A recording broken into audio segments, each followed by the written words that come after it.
Okay, so today is kind of a more serious one. Because I literally just finished watching um, Escaping Paradise Part 2, and wow, that one was a little bit heavier than I thought it was going to be. But first of all, I'm going to give a thank you for being here, thank you for watching, but I will give a massive trigger warning for this one. It deals with SA, and it deals with ending one's life or attempting in that regard. Um, I'm sorry because, again, I don't know what YouTube will allow me to say.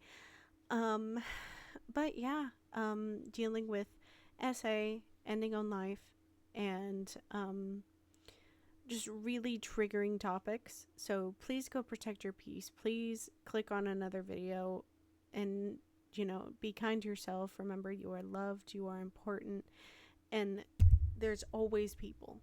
There's always people out there. There's always someone to reach out to. Please, please, please always reach out to somebody. This is very important. So I'm going to go over everything that I thought with my notes that are a little better than the first video. um, but yeah, this is going to be more of a serious topic video of everything for Paradise Part 2, because this goes into the kind of nitty gritty that, hey, this is not really okay. This is not good. This is not good. This is what the true paradise is and what it can do to people. So massive trigger warning. I completely respect the fact that if you click off of this video, protect your peace, protect yourself, be kind to yourself, love yourself. So we'll go ahead and start. Thank you for being here. I'm Ray anyways, and yeah, I watched part 2 of Paradise. Literally just finished up a second ago. Wow, wasn't really expecting that. But it was rather good. I thought it was very Rosie was in it. Only for like a brief second. But we'll get into that because I have some notes. I have thoughts. Again, my notes are very shittily done, but they get the point across. So that's all we're trying to do.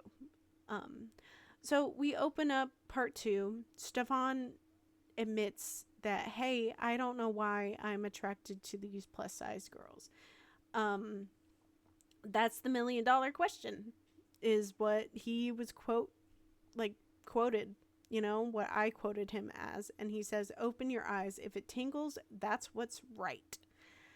I don't like that statement. It makes it feel very wrong to say that about somebody or something that you're sexualizing and everything, objectifying almost. But so I wanted to talk about this a little bit because I found it interesting. Back in 1999, his parents took him and his brother on a 5-week vacation, like 5-week round trip around the United States. So he goes on to talk about how he was in Disneyland, and there's a like an aquarium part of it in Florida. I could get it wrong. I could be wrong right here where it says Disneyland, Disney World. I don't really care about the difference. It's Disney. Whatever one is in Florida. Whatever one is in Florida. But yeah, he saw a plus size woman, a bigger woman, standing over by one of the tanks and everything, and that's when he's like, ooh, yes, I like that. That's what I want. That's what I need in my life. And so I think that's where that whole, big girl thing kind of started for him. But so after that sequence and everything, there wasn't really much after that. This is going to be like chronological what I thought during the time, like as the documentary was going on. I just kind of jolted down whatever I wanted. So it pans to a shot of them outside the Heart Attack Grill, and one of the girls takes off her dress and is wearing, essentially what is just a bikini, bra and underwear. It's like a matching set or whatever. And I mean, Las Vegas, you see the Vegas girlies and everything, all the dancers and stuff, walking around. Are they dancers? I don't know. You see those girls in the outfits and everything. It's showing about as much skin as them. It's just a bigger body. So, I mean, she was covered, all the bits that needed to be covered. So one of them held up a big sign that says, "Wear that damn bikini." And I thought that was interesting. And, it was really funny because, oh my god. So it was this part. Stefan ran around to film, and it was the funniest shit. It looks like an ant. It looks like... I meant to say a moth to a flame. It's like a moth to a... Like, it... God, it really did look like a moth tracking down a moving flame. It was so funny. I don't know. It was a... That's the lack of a better example. But it was just so funny. He was just running around. And I'm like, good Lord, Stefan, you are that desperate to try and get all the right angles, huh? But yeah. And I'm going to say this again. Every body is beautiful. Fat, but not ugly. I don't think anyone's ugly unless you're being, like, ugly towards other people. Where what's on the inside matches the outside. I don't really care about people's body, because that is other people's body and their relationship with their body and their relationship with food and everything like that. That is their business and not mine. And, oh, I'm concerned about their health. No, that is between them and their medical professional. So that is my take on that. So another thought was Stefan giving the girls confidence that they have never known before. It's something clearly they wanted and they needed at the time, of course. It's really hard for people to have confidence if they don't have any cheerleaders behind them, supporting them in what they do. It's amazing how a little love can go a long way for people in need of the positive light in their lives. But that goes into the idea that not everyone is in your life can be helpful and have the best intentions. So that's kind of what I think Stefan is. I don't think he has the best intentions for these girls at all, as far as you can tell, and everything. The whole issue with Stefan is that he's objectifying these women and turning them into sexual objects for his own pleasure. That is what he wants. And we'll go into that in a minute. And at the very end, that's when we'll talk about Rosie. Because again, she wasn't really in part 2 all that much. But, so... Kapana? I'm going to horrendously pronounce this name. I am so sorry. But Cece is the name Stefan gave, and I'm so sorry if that's rude, by the way. But yeah, I'm going to call her Cece. I'm sorry if that's rude. I'm sorry if that's not what she wants. But so she was in Paradise for 3 years, 2021 to 24. Met Stefan when she was about 21 to 22 years old. Friends with benefits, with a man who was in his mid-40s. That's kind of why that's there. June 17th, in the hot tub is described. If he wants to have sex, you're going to have sex whether you like it or not. So you can kind of infer what happened there, which is totally... I'm so sorry she had that happen to her. That is not right.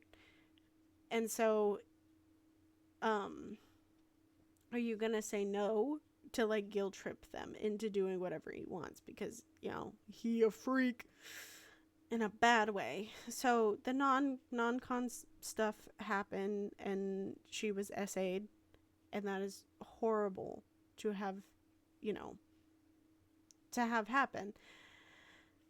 And so she And, she was, I think, drunk and or drunk, tipsy, but not able to fully consent to what was happening to her.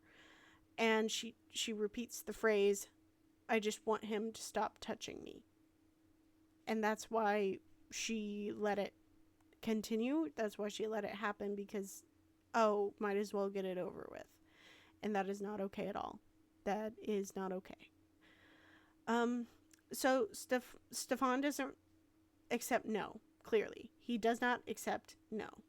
Um, so that night in the hot tub, you know, he uses the security cams. He uses them as like a way to manipulate the girls and be like, "Oh, this is proof that this happened this way," and it has audio and stuff. He claims, allegedly, um allegedly, that there are no cams in the bathroom and in the bedrooms. But the problem is that there's a camera in his bedroom that's for private content purposes. Which, how many girls didn't know that that was there and did things with him? It's not the first time. But, he's trying to control the narrative with these girls, trying to, like, if one of them comes out with SA allegations or, other allegations of inappropriate nature, he will try and pull up the cameras and be like, see, I did nothing wrong. This is on her. Don't y'all believe me? Don't you believe me? And, these girls, they admire him because, again, this is probably the most positive reinforcement that they've ever had in their lives, right? And so they're over here and they're just being all yes. Like, oh, yeah. No, she's in the wrong, Stefan. She's in the wrong. You're in the right because we love you and we adore you. I'm being over dramatic here a little bit, but that's kind of the mentality that these girls are dealing with, And it's very much like a hive mindset in a way. And like, Stefan can do no wrong because he loves us. He cherishes us all, and we should be grateful to him because he's giving us food, an amazing place to stay, and like he's giving us a sense of community and all this kind of stuff, And it felt wrong hearing him talk about it and everything. Like, he acts like it's the most normal thing in the world. Like, yeah, having security cameras is normal. And, but the fact that you have the audio on all the time and trying to use it as a weapon to manipulate these girls even further into what you want is absolutely disgusting. And, I'm, again, spelling his name wrong on purpose. I'm being disrespectful. But yeah,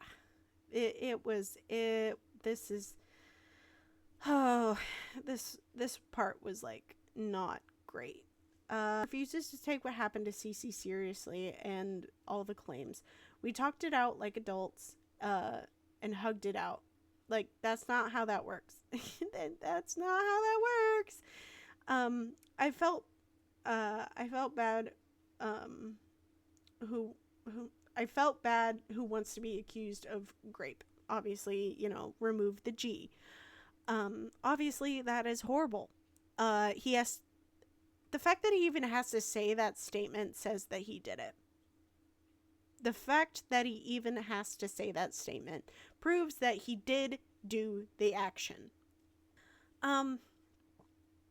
Cece was pregnant with twins.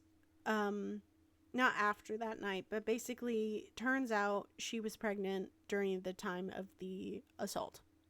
And, well, she didn't want to be a single mother. She didn't want to be a single mom. And, so she would always go over on the weekends with the babies, her two little boys. And, Stefan and the other girls that happened to be at the house would help take care of the twins and do all that kind of stuff. Be a loving, nurturing environment, kind of being Cece's village in a way, like how, some people say it takes a village. And, in a way, the Paradise House was kind of her village.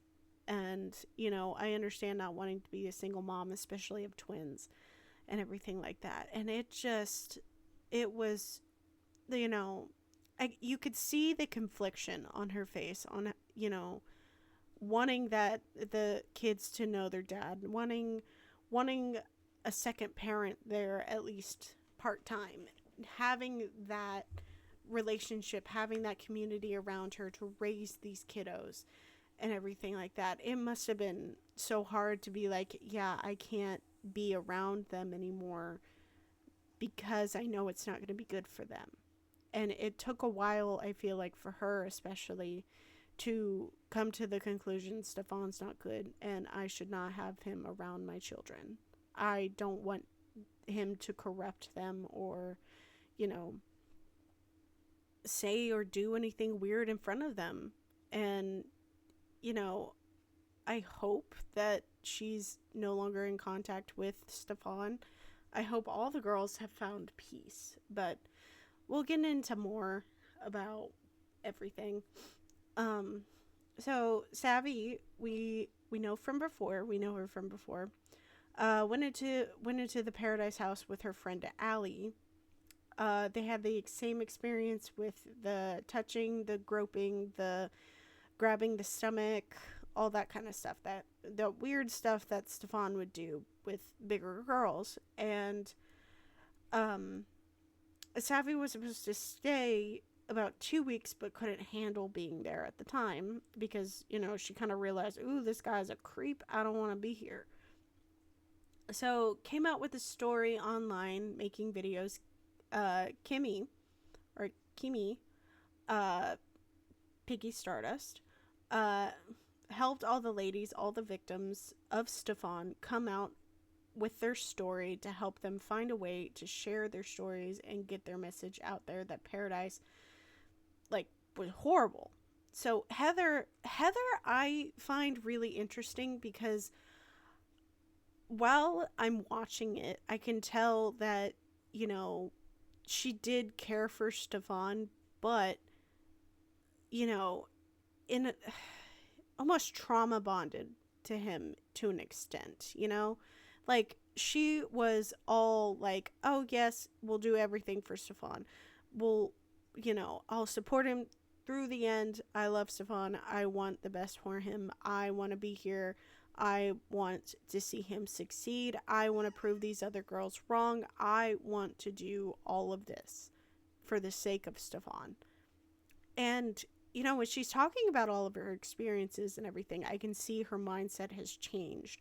But I feel like she understands at the time she was a completely different person because she was brainwashed into thinking that Stefan can do no wrong because he was doing such nice things for everybody else that she kind of just pushed everything out of her mind and just focused on, oh, Stefan is just, you know, such a nice, kind gentleman, you know?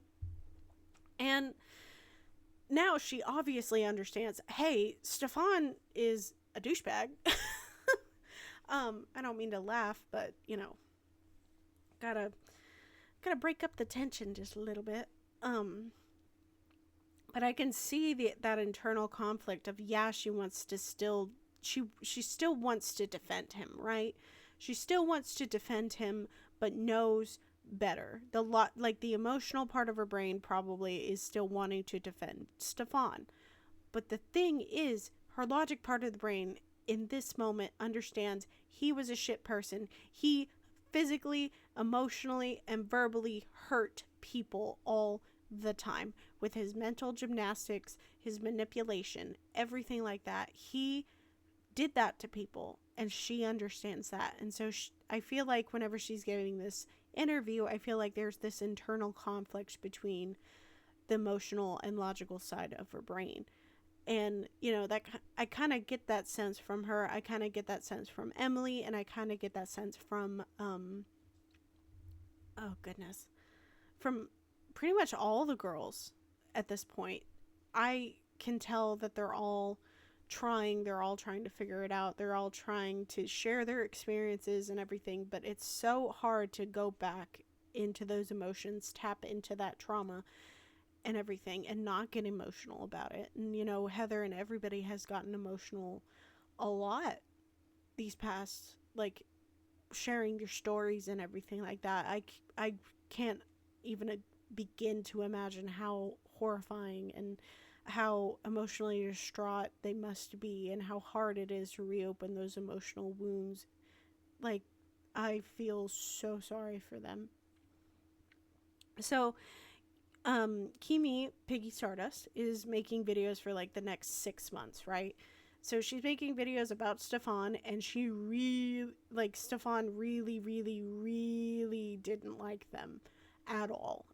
He thought they were defamatory. He thought it was just, defamation and all that kind of stuff. And so, Kimi made about like 300 plus videos at this point.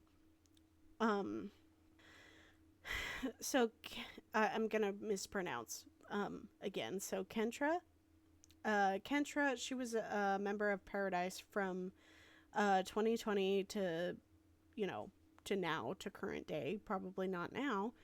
But she lived with Stefan for about 9 months, and was there when everything happened with Ali and Savvy. They were close, touchy feely. So Ali and Savvy accused Kentra of SA because of how touchy she was. And it's kind of really all I have to say about that, because it didn't really go into depth, but it kind of explained that Kentra was, hey, I touched their butt, I touched their chest, we laid on each other and stuff like that. And there were pictures. Sorry, I'm adjusting. But like there were pictures of them cuddling together and all that kind of stuff. So, it's not my room to really touch on everything else pretty much. But that was heavily explained and everything like that. And, it was explained in a section and everything. So, that was important to bring up. It all is important to bring up. My autocorrect changed their names, so I'm sorry about that. Kentra and Cass, both in different situations, have been assaulted outside the Paradise House, as far as I'm aware. And they have their own experiences. They claim that they would never do something like that to other people because they know how hard it is and how just defeating it is and how demoralizing it is and how horrible SA is and everything like that. That is what, is being presented. Cass defended Stefan and stood by him. Kimi made a lot of videos kind of bashing her and Stefan a lot. So Stefan compared Kimi, what Kimi was doing, and kind of comparing what she was saying as comparing me to Hit a Liar. I don't think I can say a certain German dictator's name on this platform. Yeah. So, Stefan said that. So, Stefan claims he has never been able to present the evidence to the public with the messages and proof that he has, to prove that he was innocent. Sorry, some of this won't make sense because I kind of wrote it while watching the documentary. So Stefan took intense flirting and naked video calls and pictures as consent and didn't think that he needed to ask for it. Especially with all the girls coming in and everything. He thought that getting those messages and getting that sort of, I guess you would say, access to see somebody's body as physical consent for sex. And that is not how that works, buddy. Reality check, you need to ask consent and keep asking consent if anything's okay. You do not do that to women, to any person, women, men, everyone in between. And consent is very important, and consent can be withdrawn At any point, if someone says stop, you stop immediately. I do not care how good it feels, you stop instantly. That is how that works. Anyway, he pulled out the camera footage the day to show people like Savvy, Allie, and Cass cuddling on the couch in the living room, and tries to be like, oh yeah, this is not a big deal, you know, this is what actually happened, and you know, everyone's smacking each other's ass, and you know, being like, oh, you got a nice ass or whatever, you know, trying to be like that kind of stuff. So the topic of consent on touching came up with Stefan. What are you singling me out for? Because I am the only because I am the only because I am the only guy. I fucked that up. My bad, guys. So yeah, he was basically being that guy to where I'm like, I'm like, okay, so you're being that dude, being like in a group of a bunch of girls, there's always that one guy, and it's like, oh well, I'm not being creepy, y'all are just singling me out because I'm the only dude here. Like, no, if you're being creepy, gonna call you out for being a fucking creep. Maybe I shouldn't have touched these girls or whatever. Should have stopped there, but he didn't. He kept going, and he was basically just being like, oh, maybe I shouldn't have, but you know, they're bigger girls, I like what I like, ha ha ha, more or less, you know. That's kind of the gist that I got from it, that he's just taking this like, oh, I'm a millionaire, you know, these allegations don't really affect me that much, honestly. For him, that's what I got from him. He was asked what he was saying sorry for, like, because he apologized to Allie and Savvy, right? And he didn't really know what he was saying sorry for. He said, quote, my mind was blown. So he didn't even see anything wrong with what he did. He didn't know what he was apologizing for because he didn't see anything wrong with what he did. Like, dude, no. You're a fucking creep, Stefan. Blames Kimi for putting fuel in the fire. She might have put fuel in the fire, but the thing is, Stefan, you already lit the fire. The fire was just a huge, uncontrollable mess by this point. Everyone kind of had an idea that you were a creep, that you were a feeder, that you were promoting this type of lifestyle to other people. Everyone kind of knew at this point. Paradise House was, that should say, doxed. Even if you can Google it, we don't do that because we're not creeps here, right, guys? We're not creeps here. We don't look up addresses. We don't dox. We don't do any of that. But he still blames Kimi for everything that happened. He blames her because he sees nothing wrong with his attitudes. Heather Stefan one day crawled on her lap and cried, saying sorry if he had done anything to her, if he had hurt her. How can you not want to protect that? Heather, in my thought, was manipulated the most to protect that freak. She said she I'm sure now knows that she was brainwashed, but I can see how hard it was on her to realize how horrible Stefan was to her. How shocking it must have been for the eye-opening moment. So that's what I kept thinking, because like the way that Emily is just like, oh, I must protect Stefan, and then all of a sudden she realizes, hey, this guy's a douchebag. This guy is hurting people. This guy I thought was a protector is now someone who's hurting everybody, and I need to get the hell out of here and jump in with these girls and try and protect other people from Stefan, from this freak, from this abuser.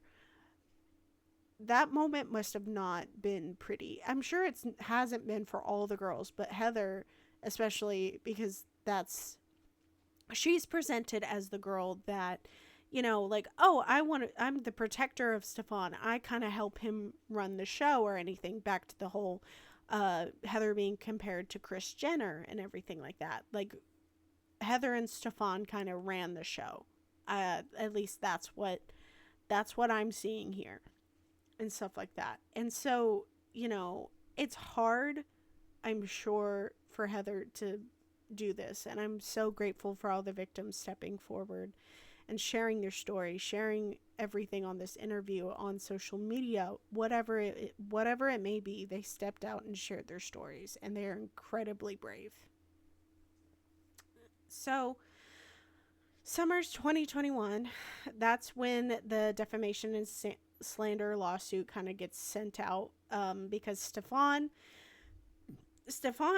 found it to be his only way go out of all this kind of stuff. Legally, he felt like this was the only way to go forward from this point. So he had ones sent to pretty much all the public victims. So Kimi, Savvy, Allie were just the main ones that were listed. But basically, they got slapped with the lawsuit. And so if they could prove in an anti-slap lawsuit, basically, they could get the case dropped. They could get it dropped if that they can prove that Paradise is dangerous to the public. So therefore, it wouldn't be like the case would be dropped completely. But going up, against a millionaire, obviously is terrifying. Obviously is very, very terrifying.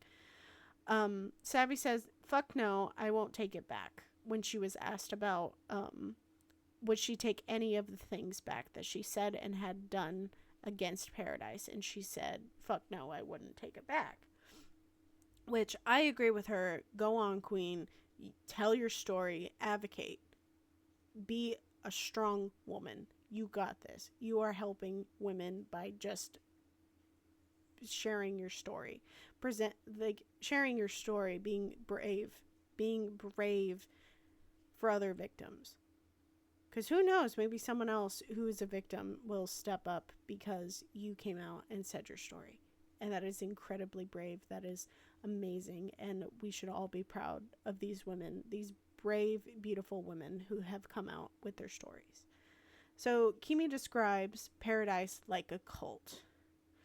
The ladies in Paradise lived and served and pleased Stefan, because he's the creepy cult leader who wants all these 500-pound plus women serving him and being his objects for sexual desire. That's what he wants. He called all these women who his quote unquote friend group, which kind of irked me really bad, because you're sleeping with a lot of these women. You are friends with benefits for these other women, and all you're going to do is call them a close friend. Which, that's fine if they, talked about it or whatever. I have never had friends with benefits in my life, so I don't know what the terminology for that would be. And, that's okay. I'm not shaming anybody. I'm not shaming these girls for having that kind of relations with Stefan or anything, but it's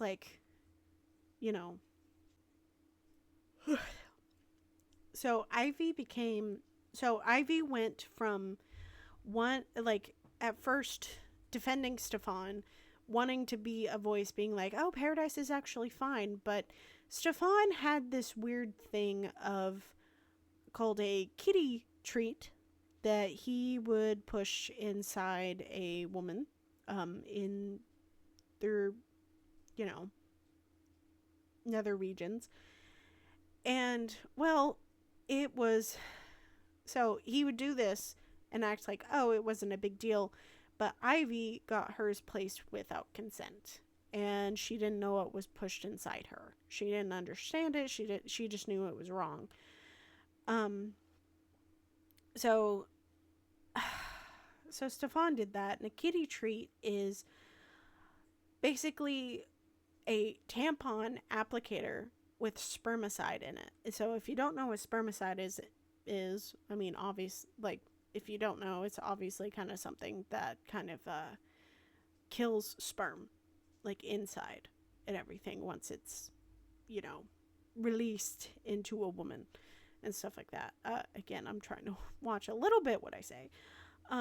But yeah, so that happened, and it's spermicide is not exactly the safest thing to use willy-nilly. um Stefan acted like he would never put something like he would never put something inside anyone without consent. I would have it would it would have been a problem, is what he quoted saying. Ivy didn't want to come back to the house after that because the kitty treat and everything, she went to the ER and everything, and she was having an allergic reaction down there, as to the spermicide and everything like that. And so she kind of went to Heather and was like, I don't think I want to come back here ever again. Because the kitty treat and everything, that just pushed past her last straw. And she was basically, fuck that. This house is a fucking nightmare. I don't want to live here anymore. I don't want to support this anymore. Yeah. So she left the house and everything, and she moved to be supporting the cause of trying to get the message out there of, yeah, Stefan's a bad guy. Stefan non-consensually does things with women, and, you know, here's my story and everything like that. So she is now on the side that, you know, I feel like she was afraid to admit that leaving Stefan is a good idea. Talking about Paradise, and all that kind of stuff, and kind of admitting to people that, yeah, this house is not just, it's not for body positivity. It's not for, you know, it's not for everyone. It's a dangerous place to be. And, you know, she finally realized and admitted to herself that all these red flags I've been ignoring, you know, they shouldn't be ignored anymore.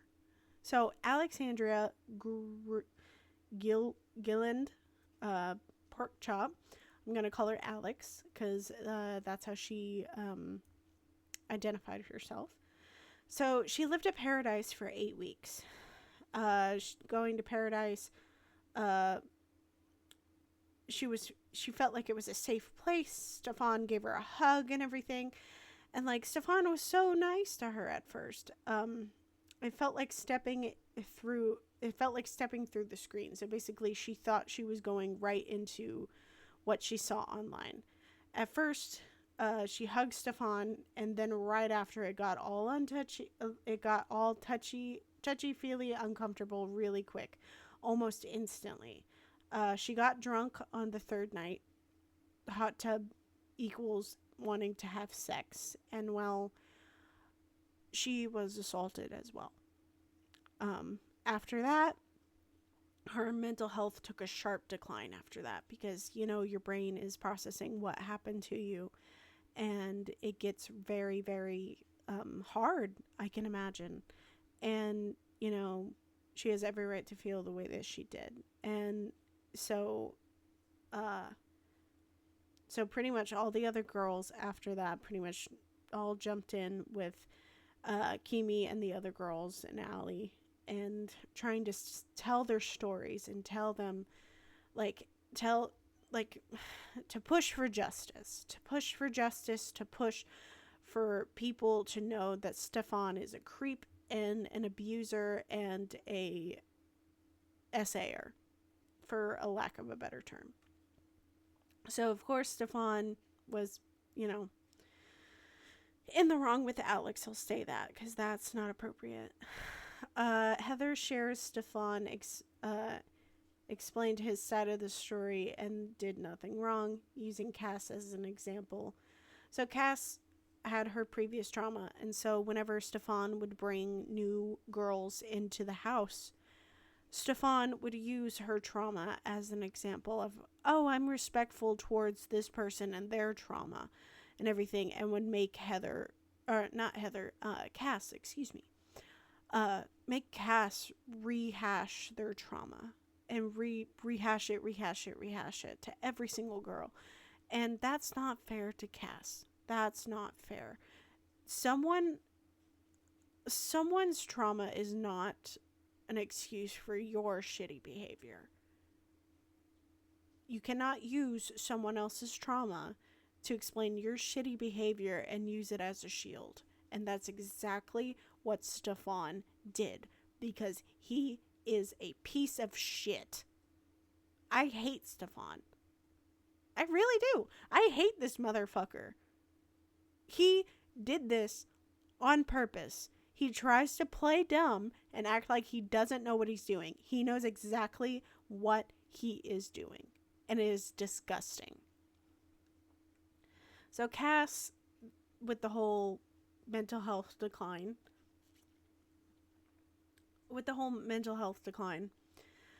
she obviously was struggling. She was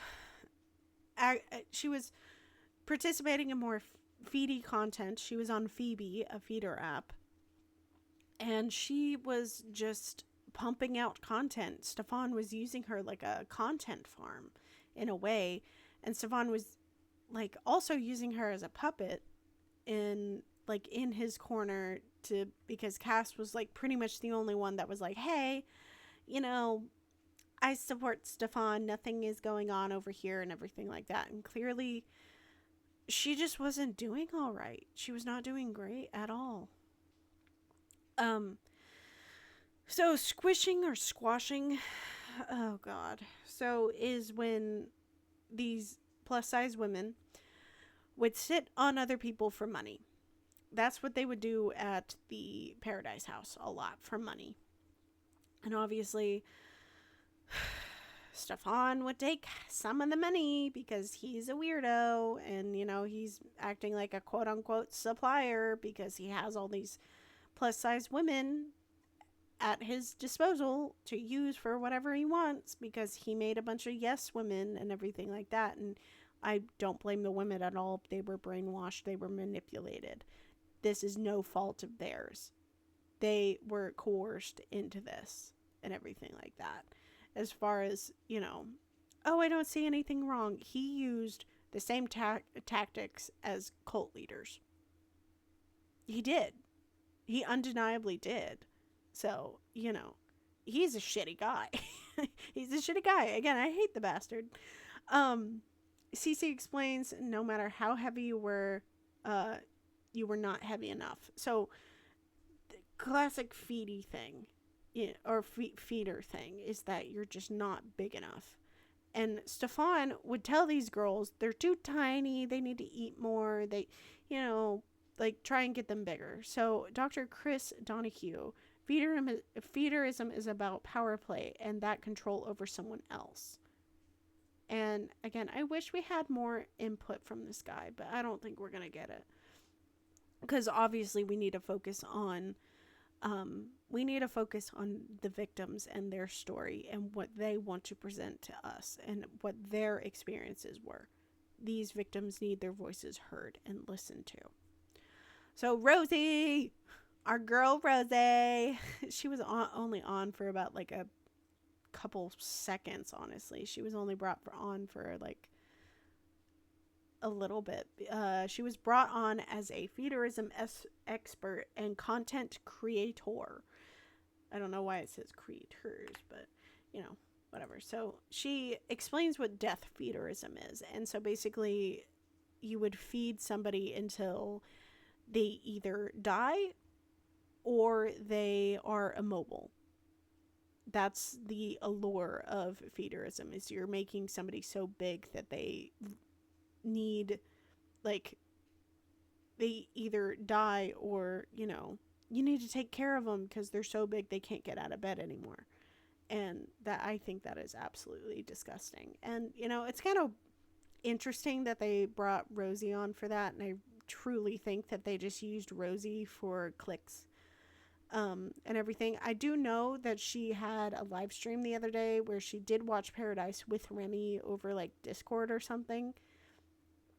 And she didn't like it. She was like, oh yeah, well, I should have been in it more. And I'm like, Rosie, let the victims talk. You are not a victim of Paradise, so shut the fuck up. Like, that sounds harsh, but like, this is not your story to tell, Rosie. This is not your story to tell. The only reason they brought you on was because you had a decent following online. And, I watched it because of you. I'm going to watch part 3 because of you. Anyway, after being a content farm, uh, Cass wanted to stop making content for Paradise. She wanted to step away from Stefan because, remember, they were in that. I think they were in the long relationship, like the committed relationship and everything. But Stefan lost interest because she turned 27 and he went to her and said, "You're getting too old for me." As a mid 40s year old man. Like, sure, bitch, sure. And he wanted plus size girls to stay active. So Cass wasn't being as active because, he would always want the girls in the pool. He would always want the girls in the hot tub. He would always want the girls moving around the house, dancing, singing, having fun in the backyard, all that kind of stuff. That's what he wanted, and Cass wasn't keeping up. So therefore, he was losing interest and fast. And that goes for all the girls that were there. Everyone was replaceable in Stefan's eyes, and that is truly disgusting. So Cass's mental health wasn't great, and she tried to end her story short. I don't mean to make light of that situation by wording it this certain way, but, she tried to end her own life, and that is very serious. She, luckily was found by Stefan and other girls in the house, and they called for help and got help, and she lived. So that was a good thing. But the sad thing also is that she was sent back to Stefan's house, and her best friend, I didn't write her name down, but her best friend knew that she needed to get out of the house. She knew that Cass needed to be out of the house, period. It was not fair that she was still there, knowing that her mental health was the way it was, all because of Stefan. It's Stefan's fault that this happened. So Cass didn't stop talking after Cass left, because Cass was like, "Hey, I don't want to do content for you anymore. I don't want to be a part of Paradise anymore. I want to move out. I want to leave." So she did, and she ended up moving in with her best friend for a while, and they still talked, because in my impression is that she was doing content on the side for herself because she didn't know what else to do. She couldn't find herself. She didn't know who she was without feederism. She didn't know who she was without Stefan. So she decided, I'm gonna live away from Stefan. Her mental health didn't get any better. So eventually, after a while, she came back to the house to visit and everything. She was not good. She gained like 100 pounds within a year, and she had a Scooty as well. And she just wasn't good. And so after she left, everyone could tell that she was not well. Everyone was concerned. Everyone wanted to be there for her. But a couple months later, the last night that Stefan, he did tear up at this, and I do think that Stefan genuinely had a good, not a good, but I think he had love for Cass. I think he did. I think he truly did. Cass wanted to send her clothes to Stefan's house, and of course he said, yeah, someone you care about who still comes over to your house, yeah, why not? If you're coming here anyway, get the clothes sent over to his place. I don't see a problem with that. That's a pretty understandable ask. That was the last communication that they had with each other. Stefan woke up the next morning to a text that Cass was gone, and that is very unfortunate. And I don't think that the Paradise House didn't The Paradise House, how do I word this? The Paradise House was a very big contributing factor to why she's gone, to why she got to the way she was, why she was so mentally broken down, why she couldn't escape the feederism culture, why she lost herself in it, and why potentially she got the alleged infection, why she wanted to take her own life, why all this happened the way it did. I think the Paradise House got her into the feederism culture. Stefan specifically got her into the feederism culture, and that resulted in her death. And Cece, even at the very end of it, even agrees that if Stefan was never in the picture, she would be alive today. And that is truly horrific. And, you know, people like Stefan are disgusting humans. Because Stefan wanted this shit to happen. He is into making these women so big that they can't get out of bed. And he can deny it all he wants, but he's never going to escape the fact that he contributed to somebody's death. He contributed to somebody's attempt. And, you know, he's not going to take accountability for it.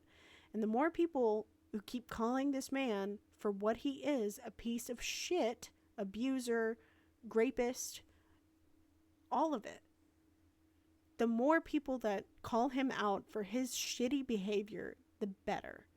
The more the message gets sent out there is another person protected from people like a person like Stefan. Stefan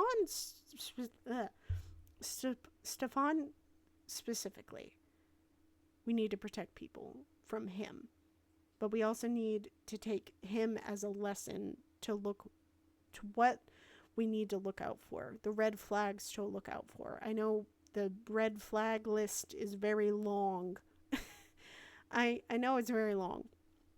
I don't mean to make light out of this situation. I just feel like this is very serious.